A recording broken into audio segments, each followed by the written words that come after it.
लगा दी बरो मेरा क्वेश्चन 3 को ए नंबर है ना हजुर सर Yes, sir. ये पूछो 1/4 minus so 4 into 1 minus root x यहाँ से 1/4 minus 4 into 1 plus root x और को छ 2 root x by 4 into 1 minus x सबैलाई हामीले एलसीएम लिँदाखेरि जस्तै यहाँ हामीले हेर त डिनोमिनेटरमा के छ त यहाँ डिफरेन्स मिलिरहेको हैन हजुर सबलाई के गर्ने यो दुईटा टर्म सोल्भ गर सानो गर्दा गर्दै हामीले सोल्भ भइहाल्छ त्यसलाई के गर्दै दुईटालाई एलसीएम लिने कति आउँछ यसको 4 times 1 minus root x हजुर अनि अर्को हुन्छ फेरि 1 plus root x किन दुईवटा 4 भएर एउटै 4 आउँछ एलसीएममा हजुर ल यो 1 into 4 त थाके मिलिहाल्छ यो पनि मिलिरहेछ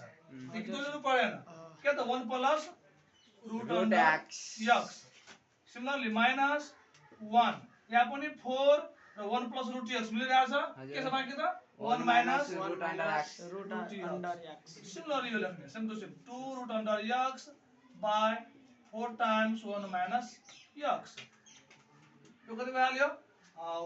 1 plus root x मल्टिप्लाई गर्ने हैन हजुर अनि minus 1 plus root x तल भइहाल्छ यो 4 a minus b a plus b a square minus b B square. त्यसमा मलाई 1 minus x गर्नमा मिल्छ हजुर plus 2 root under x by 4 times 1 minus x यहाँ त यहाँ के 1 र 1 काट्छ cancel हजुर root x 2 root x हजुर by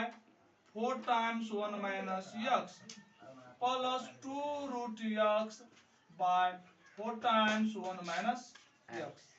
again LCM of denominator 4 1 minus x 4 1 same to same भयो हजुर कति हुन्छ LCM त्यसो भए 4 4 1 minus x x मान्दिएको 2 root under x plus 2 root under x हैन हजुर यो कति भन्छ 2 to 4 हो हैन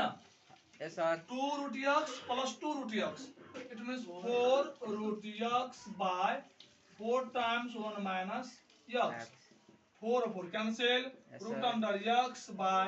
1 minus x यति के सर आउँदा पनि